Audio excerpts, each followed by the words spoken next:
이 말씀을 가지고 우리 어린이 주일에 책임 있는 양육이라는 제목으로 말씀을 함께 나누도록 하겠습니다. 아마 정상적인 부모라면 누구나 다 자기의 자녀가 행복하기를 원하실 겁니다. 또 그 다음에 우리 자녀가 행복할 뿐만 아니라 어디 가서든지 자신감 있고 당당하고 또 당당한 사람으로 또 자신만의 독창스러운 그런 개성과 재능을 살려서 그것들을 전문적으로 잘 감당할 수 있는 그런 성공적인 인생을 살아가기를 원하실 겁니다. 자, 그렇게 나아가기 위해서 자녀가 그렇게 양육되어지기 위해서는 부모의 역할이 중요하다라는 것들은 우리가 다 이미 알고 계십니다. 그렇기 때문에 많은 부모님들이 먼저 내가 훌륭한 부모가 돼야겠다, 좋은 부모가 돼야겠다 이렇게 생각합니다. 아마 여기 계신 모든 분들도 다 내가 좋은 부모가, 훌륭한 부모가 되었으면 하는 그런 바람이 다 있으실 겁니다. 문제는 그런데 누구나 다 훌륭한 부모를 원하지만 훌륭한 부모에 대한 어떤 잘못된 생각이 가지신 분들이 의외로 많다라는 거예요. 훌륭한 부모에 대한 잘못된 생각. 단적인 예로요, 이런 겁니다. 아이가 늘 행복하지 않으면 자신들이 부모로서 실패했다 이렇게 생각하시는 분들이 있습니다. 이런 분들은 그래서 아이가 늘 행복해야 하기 때문에 아이가 잘못했을 때도 아이를 훈계해서 그를 울리거나 어떤 노엽게 하거나 그런 섭섭하게 하는 마음들을 갖게 하지 않으려고 노력을 합니다. 그래서 훈계하기보다는 훈육하고 고치려기보다는 아이의 독창성을 짓밟는 결과를 가져온다. 훈계는 또 아이의 자신감을 길을 꺾는다라는 이유로 훈육하지 않습니다. 물론 어떤 교육학이라든가 이런 부분에서 나온 이제 양육 지침서라든가 이런 부분에 그렇게 가르치기도 합니다. 그러니까 훈계는 아이들의 자신감을 꺾는다 이렇게 그런 것들을 막지 말아라 라고 가르치기도 합니다. 그러나 분명히 우리가 알아야 할 것은 정해진 질서라든가 규범을 깨트리는 것은 자유가 아닙니다. 또 정해진 질서와 규범을 깨트리는 방자한 행동들이 그것이 자기의 의사 표현이 될 수는 없다라는 거예요. 아이의 자유가 다른 사람의 권리를 침해해서는 안 되는 거죠. 그리고 아이의 그 자유가 다른 사람의 질서라든가 우리의 질서라든가 규범을 깨트리는 경우는 이런 경우를 묵인하는 것을 아이의 행복이다라고 말할 수는 없다라는 것입니다. 내가 사랑하는 내 자녀에게 자유와 행복감이 필요하긴 하지만 아이들이 분명히 정해진 한계를 알지 못하고 자신의 욕구를 절제하지 못하고 배우지 못한다면 그들은 올바른 자신감을 가질 수가 없고 또 상대방을 배려하고 존중하는 것을 배울 수가 없다라는 겁니다.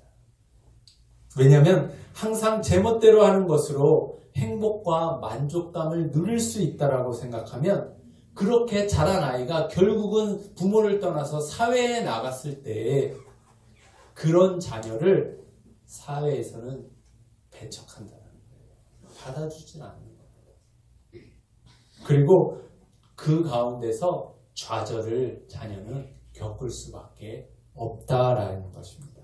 정말 자녀를 사랑하는 부모라면 자녀를 반드시 잘못되었을 때는 훈계해야 된다는 것입니다. 그리스도인의 삶의 기준이 되는 진리이신 하나님의 말씀은 여러 부분에서 분명하게 자녀들을 훈계로 양육할 것을 말씀해주고 있습니다. 에베소서 6장 4절 말씀을 한번 먼저 읽어보겠습니다. 또 아비들아 너희는 자녀를 노엽게 하지 말고 오직 주의 교훈과 훈계로 양육하라. 아멘. 여기도 보면 주의 교훈과 훈계로 양육하라. 잠언 23장 13절 말씀을 읽어보겠습니다. 아이를 훈계하지 아니하려고 하지 말라. 채찍으로 그를 때릴지라도 그가 죽지 않으리라. 훈계를 안 하려고 하지 말라라는 겁니다. 왜냐하면 하나님께서도 우리를 그렇게 인도하실 때 때로는 훈계하시고 때로는 징계도 하시는 하나님이시기 때문에 그 역할을 맡은 그 하나님으로부터 부모의 권위를 받고 그 역할을 맡은 부모도 그 자녀를 책임 있게 그렇게 양육해야 되는 것입니다. 먼저 우리가 잘못된 훈계라든가 이 훈육 때문에 사실은 이 훈계를 하지 말라 이렇게 하는 반훈계적인 부정적인 이미지가 우리 씌워져 있을 수 있습니다. 그런데 잘못된 훈계와 훈육에 대해서 먼저 살펴보도록 하겠습니다. 첫 번째로 우리 잘못된 훈계는 뭐냐면 잘못된 강요가 아니다라는 겁니다. 잘못된 강요.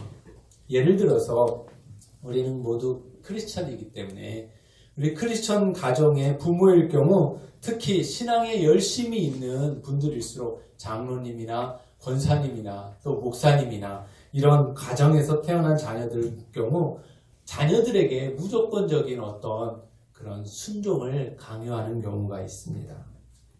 그러니까 예를 들어서 이런 겁니다. 성경 말씀을 암송해야 밥을 준다든가 아니면 예배 시간에 떠들었다. 선생님한테 물어봤는데 떠들었다. 그러면 밥을 안 준다든가 용돈을 안 준다든가 그날 막 매를 맞는다든가 어떤 이런 조금 더 컸어도 충분한 어떤 설명이나 이해 없이 강제로 교회에 출석을 시킨다든가 그것을 충분히 설명을 해줬어야 되는데 이런 경우에는 결국은요 그 자녀가 강압에 의해서 그런 신앙생활을 했을 경우 자녀들이 크게 되면 어떻게 됩니까? 다 교회를 떠나게 된다는 거예요. 떠나게 된다. 이런 식으로 순종을 강요하거나 그럴 경우 이 순종에 대한 부정적인 이미지가 씌워지게 됩니다. 그리고 부모의 권위, 하나님을 대신하고 있는 그 부모에 대한 권위에 대한 부정적인 이미지가 씌워지게 되면 나중에 더 나가서 그 자녀에게 하나님에 대한 이미지도 부정적인 이미지를 갖게 된다라는 것입니다. 그래서 하나님께 대한 순종도 뭐 하는 거예요? 반항하게 되는 거예요. 거부하고 반항하는 그런 경우가 있다는 겁니다. 왜 그러냐면 부모의 이미지는 누구의 이미지를 우리가 대신하고 있음을 알아야 합니까? 하나님의 이미지를 대신하고 있다라는 겁니다. 그래서 우리 부모의 이미지를 부모의 나쁜 이미지를 하나님의 이미지에 투사한다라고 얘기하는데 부정적인 이미지를 갖게 해서는 안 된다라는 겁니다. 훈계하기 위해서는 우리가 바른 훈계를 하기 위해서는 부모가 어떤 권위의식만을 내세워서는 안 됩니다. 그 단적인 예로 그런 겁니다. 이 돈 하일랜더 박사가 이야기하는 것은 뭐냐면 화풀이를 해서는 안 된다는 거예요. 부모가 화가 나 있는 상태에서 그 화를 누구에게 푸는 거예요? 자식에게. 넌 왜 공부를 안 했어? 왜 집안을 이렇게 어질러놨어? 왜 정리를 안 했어? 이렇게 하는 것을 화풀이로 사용해서는 안 된다라는 겁니다. 그러면서 돈 하일랜더 박사가 이야기하는 것 첫 번째가 아이들의 감정에 기울이지 않는 그런 광요는 있어서는 안 된다라고 이야기를 합니다. 그러니까 아이들의 감정에도 그들이 왜 그런 행동을 했는지도 우리가 귀 기울여주고 그것을 존중해 줄 수 있어야 된다라고 이야기하고 있습니다. 그 다음에 두 번째로는 멸시하거나 하찮게 여겨서는 안 된다라는 겁니다. 아이라고 네가 뭘 안다고 너는 가서 공부나 해. 이렇게 이야기를 하는 것들은 아이들을 멸시하고 하찮게 여긴다라는 것입니다. 그리고 또한 다른 사람들 앞에서 친구들이나 어른들이나 또 친척들 주변 사람들 앞에서 다른 아이를 꾸짖다든가 책망을 한다는 것은 굉장히 커다란 수치심과 이런 것들을 갖게 되기 때문에 자존감에도 이것은 문제가 될 수 있다라고 이야기합니다. 또 한 가지는 이유 없는 아까 말씀드렸듯이 이유 없는 화풀이를 자녀에게 해서는 안 됩니다. 그리고 다섯 번째로는 불합리한 그런 훈육의 방법을 택해서는 안 된다라는 겁니다. 지나치게 심각하게 어떤 체벌을 가한다든가 그 다음에 작은 일인데 크게 그것을 막 어떤 화를 내서 부모가 어떤 상태에 따라서 화를 크게 내고 반응을 크게 하고 이런 것들을 불합리하게 자녀들은 받아들이겠다라는 겁니다. 그리고 여섯 번째로는 아이의 문제나 아이가 스스로 책임져야 하고 책임해야 할 부분들을 지나치게 부모가 나서서 이거 해라 저거 해라 또 이렇게 하고 나서서 해결해주고 이런 것들이 또 아이에게 그런 어떤 약한 지나치게 의존하고 스스로가 뭔가 책임질 수 없는 그런 아이로 만든다라고 이야기하고 있습니다. 그러면서 또 이어서 똑같이 7번째로는 아이 스스로의 결정을 아예 강요한다든가 너는 이걸 해야 돼, 너는 이걸 해야 돼 라고 강요하지 말아라 라고 얘기합니다. 아이가 스스로 결정할 수 있는 것은 설명을 충분히 해주고 그 안에서 바른 것을 선택할 수 있도록 잘 설명을 해줘야 됩니다. 그런데 그게 힘드니까 부모들이 우리가 하기 쉬운 것 중에 뭐야? 넌 그냥 이거 해. 넌 이렇게 해. 이때 이렇게 해. 이렇게 하면 아이들이 이제 커서도 그 결정을 스스로 낼 수 없다라고 이야기합니다. 그리고 어떤 두려움이나 강압이나 죄의식을 부추겨서 그것으로 막 강압적으로 통제하거나 윽박지르거나 할 수밖에 없게 만든다든가 이런 것들을 해서는 안 된다라고 이야기합니다. 그리고 또 한 가지 마지막으로 일관성 없는 부모의 훈육, 부모의 행동이 자녀들을 이 양육이 안 된다는 겁니다. 이런 것들은요 다 결과적으로 뭐냐면 자녀가 부모에 대한 신뢰를 깨트리는 결과를 가져온다는 겁니다. 자녀가 부모를 신뢰하지 못하면 그 자녀 그것이 깨어지는 순간 이 돈 하일랜더 박사의 이야기는 자녀 교육은 이제 끝났다라는 겁니다. 더 이상 그 교육과 어떤 양육이 훈육이 들어가지 않는다는 겁니다. 여러분들 가장 신뢰해야 할 대상이 어린아이들이 태어나서 가장 신뢰해야 될 사람의 대상이 누굽니까? 부모잖아요. 부모인데 부모에 대한 신뢰가 깨어진다면 이런 것들로 인해서 부모의 신뢰가 깨어지면 교육이 이루어지지 않는다라는 겁니다. 그래서 우리가 부모인 우리의 책임이 그만큼 더 막중하다라는 것들을 우리가 꼭 기억하시고 이런 우리가 습관적으로 저도 그래요.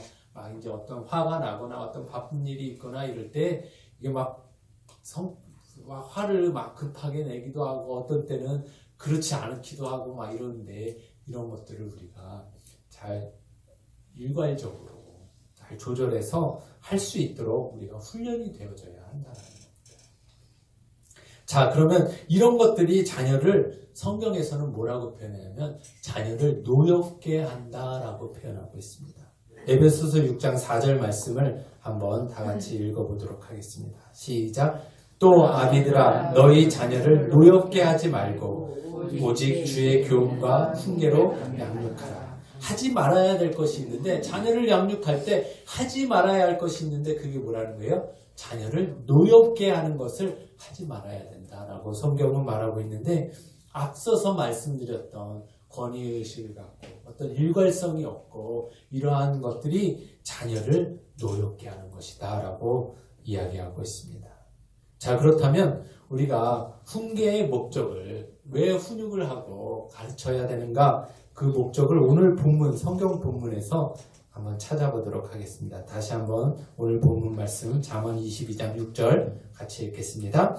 마땅히 행할 길을 아이에게 가르치라. 그리하면 늙어서도 그것을 떠나지 아니하리라. 자, 무엇을 가르치기 위해서 훈계를 해야 합니까? 마땅히 행할 길을 가르쳐야 된다는 거예요. 이 마땅히 행할 길이라는 것은 자녀가 하나님 보시기에 올바른 것, 바른 것을 선택할 수 있도록 가르쳐야 된다는 거예요. 그게 우리 성경에서 말하는 부모가 자녀에게 가르쳐야 할 것입니다. 자녀가 바른 선택, 올바른 것을, 행동을 선택할 수 있도록 가르쳐줘라 라고 성경은 우리에게 말씀하고 있습니다. 자, 그렇다면 이런 훈계를 하는 목적은 뭐라고요? 마땅히 행할 길, 바른 것을 자녀가 선택할 수 있도록 가르쳐 주는 거예요. 훈계의 목적이 자녀가 뭐 성공하고 잘되고 이런 것을 떠나서 성경에서는 뭐라고 말합니까? 마땅히 행할 길, 바른 것을 선택하는 자녀로 양육하라라고 말씀하고 계시는 겁니다. 자, 그렇다면 훈계의 동기가 되는 것이 있어야 합니다. 훈계의 동기를 성경에서는 뭐라고 말하는지 우리 성경 말씀을 찾아보도록 하겠습니다. 히브리서 12장 6절 말씀 다 같이 읽겠습니다. 시작. 주께서 그 사랑하시는 자를 징계하시고 그가 받아들이시는 아들마다 채찍질하심이라 하였으니. 아멘. 여기서 보면 주께서 어떤 자를 징계하신다고요? 사랑하시는 자를 징계하신다. 주님도 우리를 징계하시고 훈계하시고 책망하실 때는 그 배경이 동기가 뭐라는 거예요? 사랑이라는 거예요. 사랑하기 때문에. 잠언 3장 12절 말씀도 보겠습니다. 시작. 대저 여호와께서 그 사랑하시는 자를 징계하시기를 마치 아비가 그 기뻐하는 아들을 징계하같이 하시느니라. 아멘. 그래서 그 사랑하시는 자를 하나님도 뭐 하신다고요? 징계하신다.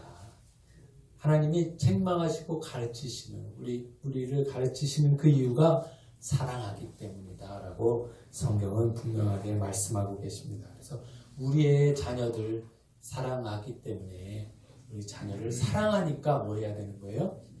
훈계해야 된다. 바르게 가르쳐야 된다는 거예요. 자, 그렇다면 성경적인 훈계를 어떻게 우리가 해야 되는가? 그것을 한번 살펴보도록 하겠습니다. 첫 번째로는 잘 가르쳐야 합니다. 그 가르쳐야 되는 것은 우리가 이유를 설명해 줘야 된다는 거예요. 이유를. 자, 자녀의 행동이 무엇이 잘못됐는지, 또 자녀의 어떤 행동이 무엇이 바른 것인지, 네가 어떤 행동을 해야 바른 것인지를 가르쳐 줘야 되는 거예요. 우리가 그 훈계의 목적이 뭐예요? 마땅히 행할 길이 무엇인지를 가르쳐 줘야 되는 거예요. 자녀들에게 그것을 가르쳐야 합니다. 그러면서 무엇을 설명해 줘야 되냐면, 잘못했을 때 우리 부모들은요, 야, 그걸 하지 말라고 엄마가 몇 번을 얘기했어. 그것이 아니라 무엇이 너의 행동이, 이것을 얘기해야 돼요. 너의 행동이 하나님과 다른 사람들에게 어떤 영향을 끼쳤는지를 생각해봐라. 우리는 이것을 가르쳐야 돼요. 이것을, 이 이유를 설명해 줘야 되는 거예요. 나의 나쁜 행동이, 나의 잘못된 선택과 그 행동이 하나님과 다른 사람들에게 어떤 영향을 끼쳤는지를 설명해 줘야 돼요. 자, 그래서 우리가 이런 것들을 이유를 설명하라 라고 말씀하고 있습니다. 성경에서도 보면 하나님께서도 이스라엘 백성들을, 하나님의 택한 백성인 이스라엘을 징계하실 때는 그 징계의 이유를 설명해 주고 계세요. 너희 죄악으로 인해서 내가 징계하고, 너희가 책망으로 인해서 악과 반역과 하나님을 버림을 통해서, 우상을 숭배함을 통해서 징계하신다라고 그 이유들을 주님도 설명하고 계십니다. 시편 39편 11절 말씀에 보면 주께서 죄악을 책망하셨다. 분명히 이스라엘 백성이 죄악을 이야기하고 있고, 예레미야 2장 19절 말씀에 보면 너의 악이 너의 악 때문에, 악한 행동 때문에 책망하고, 또 너의 반역 때문에, 또 하나님을 버린 것, 그 선택 때문에, 또 하나님을 경외함이 없음 때문에 뭐 한다고요? 징계한다라고 주님이 설명하고 계신다라는 겁니다. 자, 그래서 주님은요, 우리에게도 말씀하실 때 이사야서 1장 18절 말씀에 뭐라고 말씀합니까? 오라 우리가 서로 변론하자. 너가 무엇이 잘못됐는지 내가 얘기해 주시겠다라고 말씀하시는 겁니다. 이사야서 1장 18절 말씀 한번 읽어보도록 하겠습니다. 시작. 여호와께서 말씀하시되 오라 우리가 서로 변론하자. 너희의 죄가 주홍 같을지라도 눈과 같이 희어질 것이요 진홍같이 붉을지라도 양털같이 희게 되리라. 아멘. 자, 오라 우리가 변론하자. 무엇이 잘못됐는지 이야기해보자 라는 겁니다. 그러면서 19절 말씀에 그 하나님의 말씀을 듣고 너희가 그 하나님의 훈계를 듣고 순종하면 땅의 아름다운 소산을 먹을 것이요 라고 말했습니다. 그러니까 징계의 목적은 뭐예요? 그 말씀을 듣고 뭐라는 거예요? 바른 선택을 하라라는 거예요. 바른 선택을 해서 하나님이 너희에게 주신 아름다운 땅의 것과 하늘의 것을 받아서 누리는 자가 되라라고 우리에게 징계하신다라고 말씀하고 계십니다. 자, 그러면 우리의 훈계도 어떻게 해야 하겠습니까? 무엇이 말씀에 의해서, 무엇이 하나님의 계획에 의해서 마땅한 것인지를 우리가 뭐 해야 되는 거예요? 설명해 줘야 되는 거예요. 그것이 징계고 그것이 우리의 훈계가 되어야 한다는 겁니다. 무엇이 잘못되었고 그 너의 잘못된 행동과 선택으로 인해서 하나님과 다른 사람들에게 어떤 영향을 끼쳤는지를 설명해 주는 거예요. 그것을 설명해 줘야 돼요. 이게요, 쉽지 않을 수 있어요. 화가 나기 때문에 쉽지 않을 수 있어요. 막 매를 들고 막 분을 내는 것은 쉽지만 이것을 설명해 주는 것은 어렵다라는 거예요. 이게 쉽게 잘 안 됩니다. 그렇기 때문에 연습하셔야 돼요. 기억하시고 연습하시기 바랍니다. 그래서 잘못된 선택의 결과를 얘기해 주고 그 다음에 바른 선택의 결과도 이야기해 줄 수 있어야 합니다. 그래야 아이가 바른 선택을 할 수 있는 거예요. 자, 그 다음에 두 번째로는 우리가 설명하라. 그 이후에 이제 이유를 이야기하라. 그 이후에 두 번째로는 일관성을 보이라. 일관성. 잘 설명하고 잘 이야기를 했는데 여기서 또 일관성에서 부모가 무너지게 되면요, 자녀들이 헷갈립니다. 바른 교육까지 잘 했는데도 일관성이 부모가 없으면 자녀들이요, 이제 부모를 신뢰하기가 어려워지고 그 말이 자꾸 의심이 되는 거예요. 자, 일관성이 뭐냐면 부모가 훈계의 기준에 일관성을 보여야 된다는 거예요. 그러기 위해서는 먼저 두 부부가 부모가 됐을 경우는 두 부부가 무엇을 해야 되냐면 훈계의 기준을 똑같이 정립을 해야 된다는 거예요.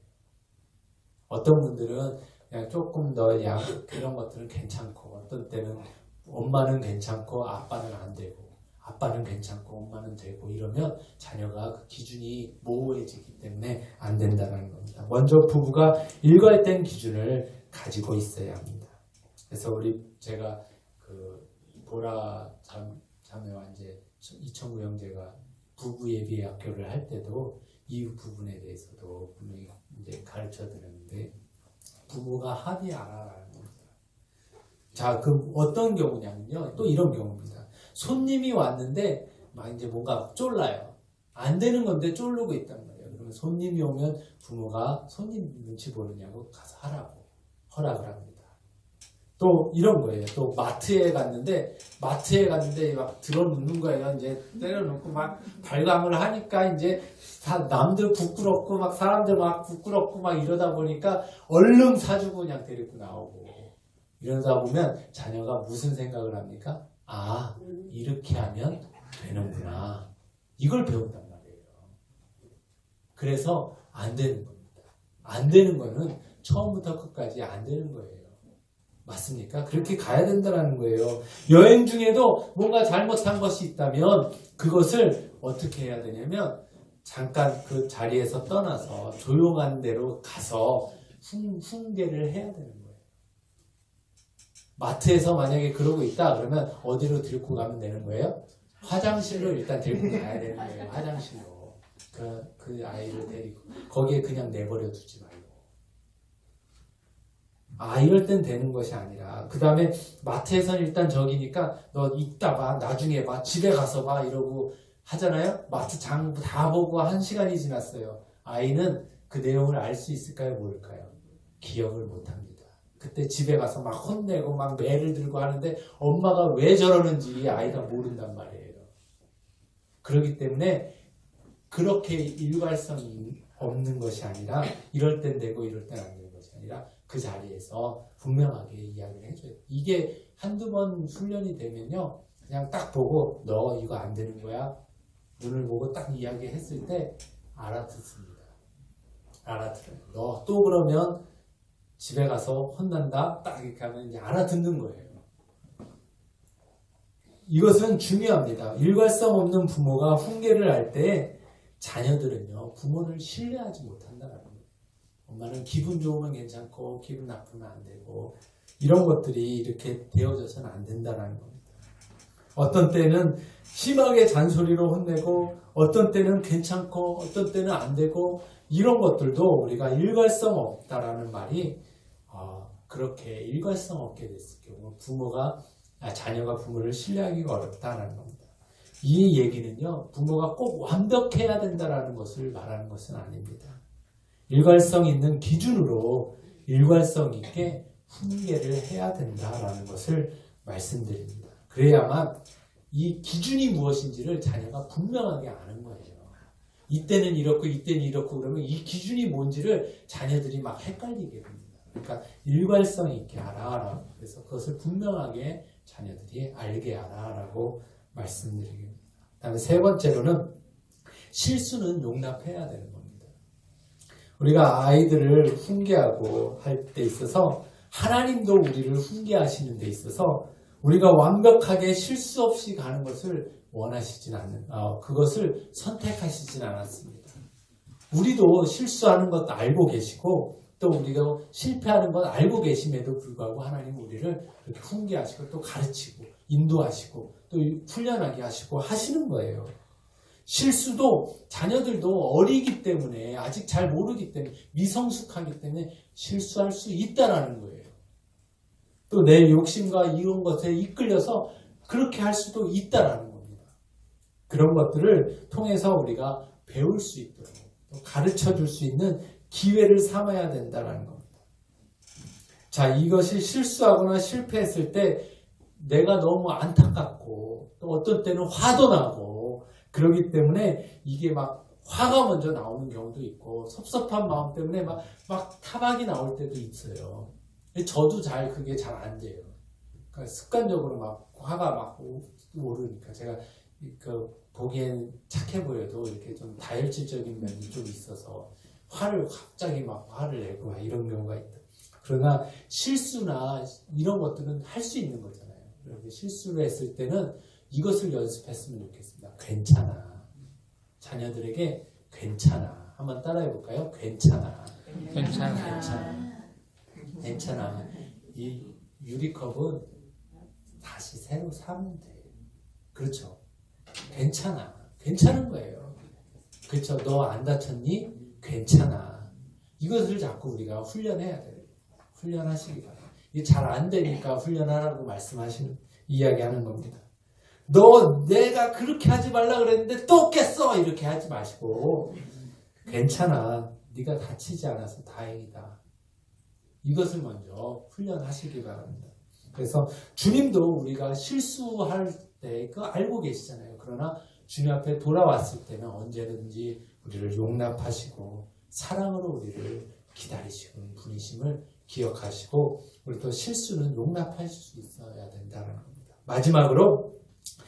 마지막으로 이 모든 것 위에 사실 우리가 이게 다 부모가 배워서 되고 하면 좋겠지만 잘 안 되잖아요. 그렇기 때문에 이 모든 것 위에 하나님의 도우심을 구해야 합니다.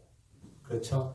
우리 내 힘으로 내 마음대로 다 되지 않기 때문에 우리는 하나님의 도우심이 우리 자녀 가운데 하나님이 지키시고 보호하시고 인도하시는 은혜가 우리 자녀 가운데 있기를 위해서 뭐 해야 되는 거예요? 기도하는 거예요. 하나님의 도우심을 구해야 되는 거예요. 그런데 또 여러분들 보세요. 훈육과 내가 부모가 해야 될 모든 일들을 하지 않은 채 기도만 하면 됩니까? 안 됩니까? 안 되는 거예요. 하나님은 우리에게 훈육도 하고 가르치고 마땅한 길도 가르치고 주의 교양도 가르치라라고 말씀하셨지 기도만 해라라고 말씀하시지 않았어요.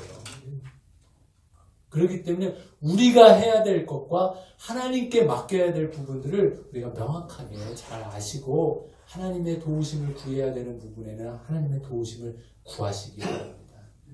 자, 그래서 우리가 이런 것들을 하시고 그다음에 우리 인간의 부모의 한계를 알기 때문에 우리는 하나님께 맡기는 하나님의 손에 들려드리는 그것이 필요하다라는 겁니다. 우리 영상을 하나 이제 우리 은세가 DJ가 준비를 할 텐데 이것은 뭐냐면 우리 모세가 태어났을 때 어머니 요게벳이 그 자녀를 키우기 위해서 최선을 다해서 3개월을 키웠습니다. 그러나 그 이상은 키울 수가 없었음을 알기 때문에 그가 어떻게 했습니까? 자, 갈대 상자를 만들어서 하나님께 맡기면서 하나님의 손에 이 자녀를 보내면서 그 요게벳, 이 제목이 요게벳의 기도라고 하는데 우리가 이 찬양을 좀 보면서 영상을 보면서 우리 하나님께 우리 자녀들의 손을 맡기는 그런 마음으로 우리 한번 같이 영상을 같이 보았으면 좋겠습니다.